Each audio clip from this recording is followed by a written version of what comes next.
Fala galera, beleza? Sejam muito bem-vindos a mais um vídeo aqui no canal e hoje a gente está aqui com conteúdo exclusivo. A gente fez um estudo sobre todos os ETFs que a gente tem no mercado brasileiro de investimentos no exterior para saber qual é o melhor de todos. Ou seja, a gente quer aqui chegar numa conclusão qual seria o mais vantajoso. Lembrando que os ETFs são fundos de índice, ou seja, você vai lá, compra uma cesta com várias ações e assim você está diversificando com baixo custo. Então, se você for estudar, você for ver realmente estudar os números, você vai ver que os ETFs performam muito melhor do que os fundos, que você paga uma taxa absurda para o gestor, tá? Que de vários fundos, são poucos aqueles que conseguem performar acima do CDI. E o que a gente está falando com isso? Você paga uma taxa e o gestor ainda manda muito mal. Então, cara, não vale a pena para o investidor, pessoa física comum, pagar para um gestor, gerir o dinheiro dele e ainda assim ficar abaixo do índice, tá?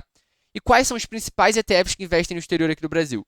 IVVB11, China 11, Europa 11, a CWI 11 e Gold 11, tá? Para quem não sabe, o 11 é sempre um número aí que tem depois do código de negociação dos ETFs. Mas, bom, o mercado de ETFs brasileiro é muito recente. O mais antigo de todos é o IVVB11, mas não adianta a gente só ter um antigo. Então, o que eu fiz? Eu peguei todos esses índices lá dos Estados Unidos. Por quê? Porque o IVVB11 investe no IVV, o China 11 investe no MX, o Europa 11 investe no MSCI Europe, o ACWI 11 investe no ACWI e o Gold 11 no IAU. Então a gente está pegando lá dos Estados Unidos, que é a mesma coisa como se fosse aqui no Brasil. Aqui no Brasil tem a variação do dólar junto, mas ela se anula se a gente pegar todos os índices numa cesta só, fechou? E aqui a gente tem os dados desde março de 2016 até fevereiro de 2021, ou seja, a cotação de todos esses fundos. E eu peguei aqui a performance, aporte de 5 anos, a gente calculou o risco de cada um desses fundos e também vai ver a correlação no final de tudo, tá? A performance, a gente consegue ver que o melhor de todos foi o MX, ou seja, a melhor forma de você ter investido em ETF nos últimos anos, se a gente está falando de investir fora do país, seria o MX, ou China 11. Por quê? Porque ele teve uma performance de 144%. 144% significa que se você tinha, aqui ó, só para explicar a vocês uma matemática financeira normal. Com $1.000, você estaria aí transformando esses $1.000 em... Pera. 2.437, tá? Simples, você não precisaria aí fazer muita coisa, só investir nesse fundo, mas não é tão simples assim, tá? A gente tem que entender o que está por trás disso tudo. O China 11, a gente tem um vídeo aqui no canal, tá aqui em cima no card, então se tu quiser assistir, vai lá, assiste para entender o que tem por trás desse ETF e por que poderia fazer sentido ou não você investir nele, tá? É isso que eu quero que você entenda no final das contas. E bom, quando a gente está falando aqui de aportar em 5 anos, ou seja, entender qual dos ETFs performou melhor em um horizonte de 5 anos, eu fiz um cálculo aqui justamente para a gente entender qual seria o melhor de todos. O que eu fiz? Eu peguei para saber quanto renderia $1.000 em cada um desses ETFs se a gente tivesse comprado a cota deles em março de 2016. E a gente chegou aqui à conclusão que justamente a gente compraria esse número de cotas. Por que eu cheguei nesse número de cotas? O que eu fiz? Eu peguei esses $1.000, tá? A gente tem $1.000. Você recebeu $1.000, sei lá, o seu tio te deu, tá? O que você faz? Você compra em cotas desses ETFs, tá? A gente calculou $1.000 em cada um. Só que o preço das cotas é diferente. Então a gente pegou $1.000 e dividiu pelo preço da cota, que seria aí 64 cotas no Europa 11, 25 no MX, 5 no IVV e assim sucessivamente, tá? Aí seria essa quantia aqui em cada um, que na média dá quase a mesma coisa. Tem uma diferença aí de $10 de um para o outro, só que no final das contas isso não faz diferença nenhuma, tá? Então, se a gente pegasse aqui no final das contas o melhor de todos em termos de performance, seria justamente o China 11, tá? Então, se tu quiser entender um pouco isso de forma didática, vou congelar aqui os painéis da linha superior para você... Não, congelar aqui, pera aí. Pronto. Aqui, ó. Vocês conseguem ver a performance. O melhor de todos foi o China 11, depois o VV, a CWI, depois o IAU, depois o Europa 11. O que a gente chega na conclusão disso tudo, galera? Que, cara, você tem que diversificar, porque você não sabe qual vai dar melhor nos próximos anos, até porque teve o crescimento da China, que a China é um país aí que conseguiu se desenvolver bastante, teve um crescimento econômico enorme. Mas no final das contas, se você tivesse diversificado, perder dinheiro você não ia. E no caso do ouro, a gente sabe que o investimento em ouro não é a coisa mais rentável de todas, mas serve para você se proteger e ele tende a lateralizar ou subir quando a gente tem aí tempos de crise, tá? Diferente dos outros mercados que costumam cair. Mas a gente tem que lembrar que, como referência, a gente sempre vai usar a média.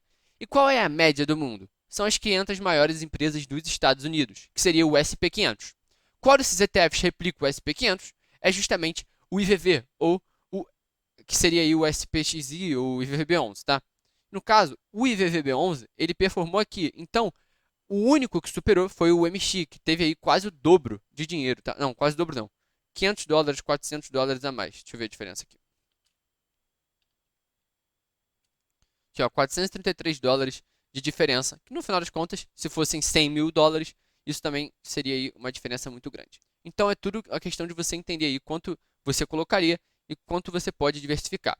E eu fiz aqui um cálculo de risco. E, galera, vocês têm que entender o que eu estou querendo dizer como risco. Para os acadêmicos, ou seja, a galera que fica lá na faculdade estudando o que seria o risco de uma ação, o que seria o risco do mercado financeiro, eles acreditam que o risco esteja justamente na volatilidade. Então, quanto mais um ativo sobe e cai, mais volátil ele é, e assim mais arriscado. E o ativo menos arriscado é aquele que tem menos volatilidade. Então, eu calculei qual que tem mais volatilidade, qual que tem um desvio padrão maior no meio dessa amostragem que a gente tem, justamente para entender, dentre todos esses ETFs, qual seria o que performa melhor. E aqui a gente chega na conclusão de que o com menor risco de todos é o Europa 11 e o com maior risco de todos é o IVVB 11. Então, se a gente pegar o retorno de cada um e comparar com o risco, isso aqui foi uma coisa que eu criei agora, tá? Se você dividir o retorno pelo risco, você está enxergando que o que está sendo mais beneficente para você, o que está te remunerando mais pelo risco, é o China 11. Por quê? Porque ele está com uma anomalia de risco grande. Porque ele te deu uma performance acima do IVVB 11, que é o mais arriscado de todos, e mesmo assim tem muito menos risco do que ele. Aqui, ó, ele tem um desvio padrão de 12 e o IVVB 11 tem um desvio padrão de 52. Então, é uma grandíssima diferença, tá? A gente também pode pegar aqui o Gold 11, ó. Pera aí, Gold. No caso é o IAU, né? Mas considerar como se fosse o Gold 11.